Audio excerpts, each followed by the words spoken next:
While demolishing an old school, workers find a purse from 1954 that has mysterious things inside it.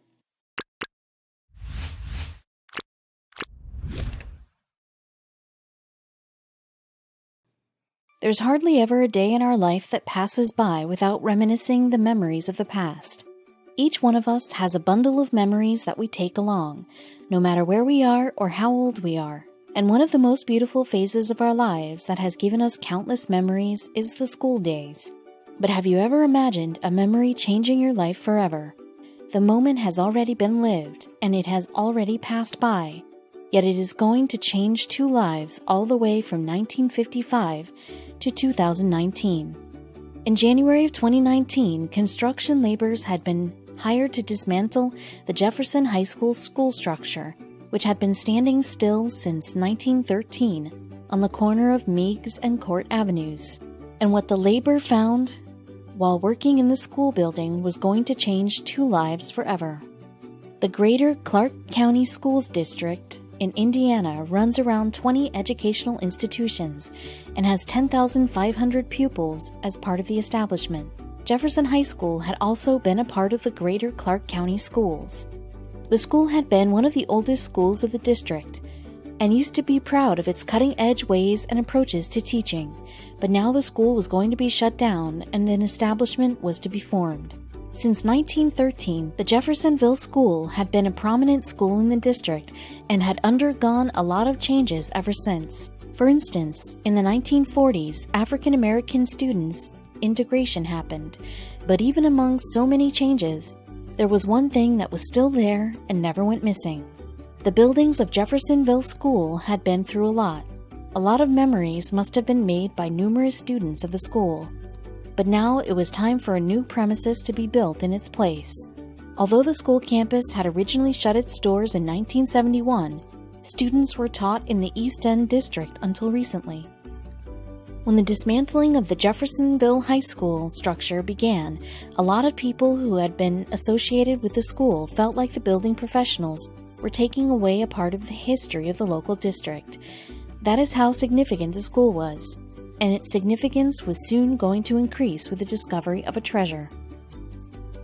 While starting the task of breaking down the school buildings, the workers were unaware of what they were going to discover from the premises.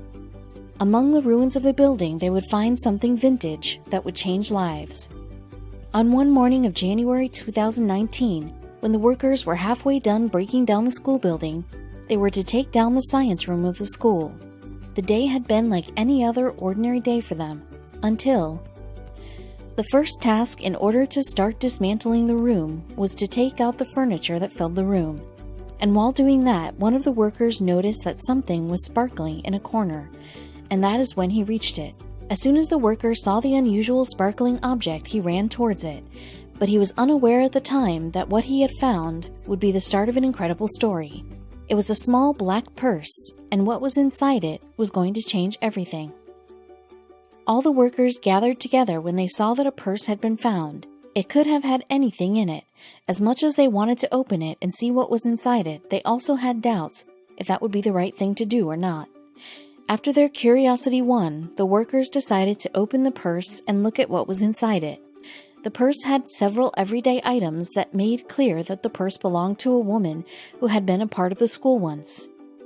The one thing that even the workers were confused about when they saw the purse was a letter inside it. The paper that the letter was written on made it seem like the letter was written years ago. Did the workers open the letter or not? All the ingredients that were present in the purse made a lot of things clear. The contents of the purse gave an idea about how the woman was. Her liking, disliking, and the letter were going to make some very huge revelations. There was a lipstick inside the purse, a Kleenex with coral color smudges on it, a compact, a hairpin, and some juicy fruit gum wrappers. The question was, what was the letter doing in between all these cosmetics? One thing that gave a hint about the identity of the woman to whom the purse might belong was a bus schedule and fixture listing, and it was a very old one. The bus schedule was of the Jeffersonville High School itself, and it was for the 1953-54 basketball team of the school. Murmurs started to do the rounds in the half-dismantled science room that was occupied by the workers. They were all stunned to see that the purse they had found was more than 50 years old. How was it still there? The workers knew that it was now time for them to hand over the purse and all its belongings to the authority of the school so that they could reach its rightful owner, and that started the enigmatic story of the purse and its owner. After the school authorities got the purse, they knew they would have to read the letter to find out to whom the purse belonged. The letter was addressed to a girl named Marty from a boy named Torchy, and now lives were going to change. The letter was not just any normal letter, it was actually a lovelorn letter that was written in the hopes of an answer to asking Marty to be Torchy's partner for the prom. And after reading this letter, the school administration decided upon something. After reading the letter, you would know that Torchy was a true gentleman, and Marty, on the other hand, was actually liked by a lot of boys in her time. It felt like a true 1950s love story, but things are not always as they seem to be. The letter read, "I've heard that Paul has asked you to the prom with him. If he hasn't, I would like very much to take you. Love, Torchy. P.S. If you have already consented to go with Paul, please forget that I have asked. If he has asked but you haven't consented yet, please consider my invitation." The administration came to know that Marty's full name was actually Martha Inna Ingham. The purse had her social security card and her identification as well.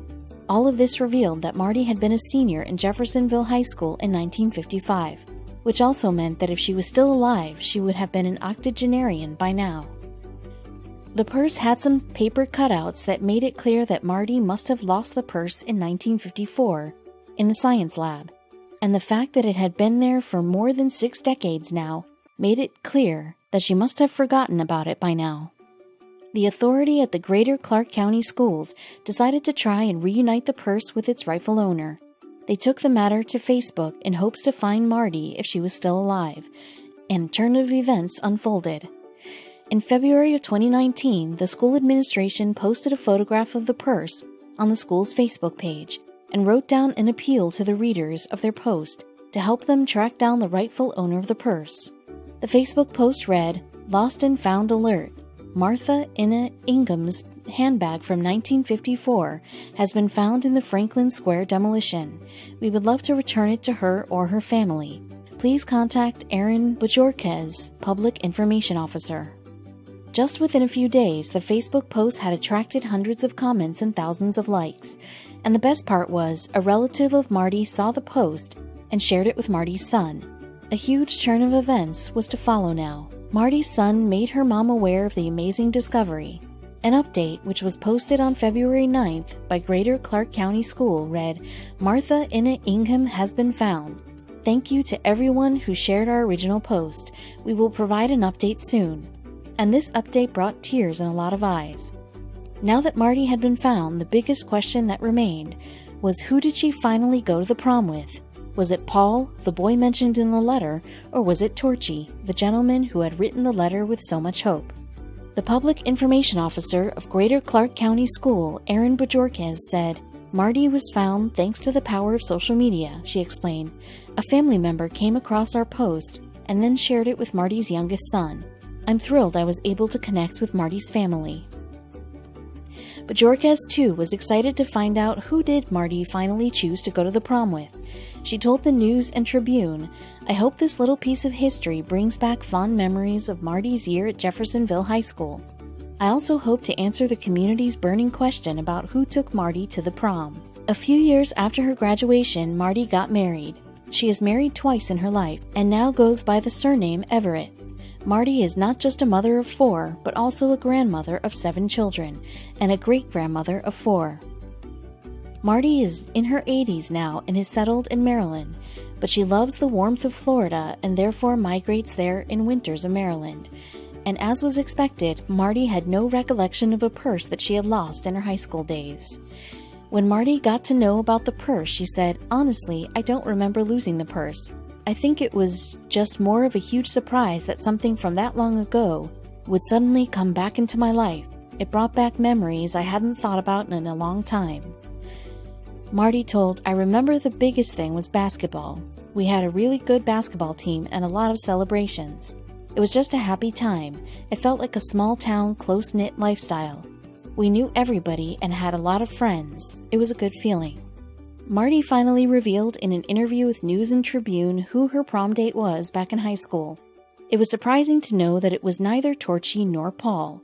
It was a third boy named Carter Williams that Marty had gone to the prom with. Yes, there was a second letter in Marty's purse, and it was from none other than Carter Williams. It read, "Dear Marty, Bobby and I aren't going back together. I'm just continuing to walk her to classes. She asked me if I would, and I told her that I would, but I'm just trying to be friends with everybody, and I decided to start on the girls that I have done wrong." Williams was surprisingly not just Marty's prom date, but also her first boyfriend. His letter continued, "Is there anything wrong with that? I'm just going to date everybody and be friends with everybody.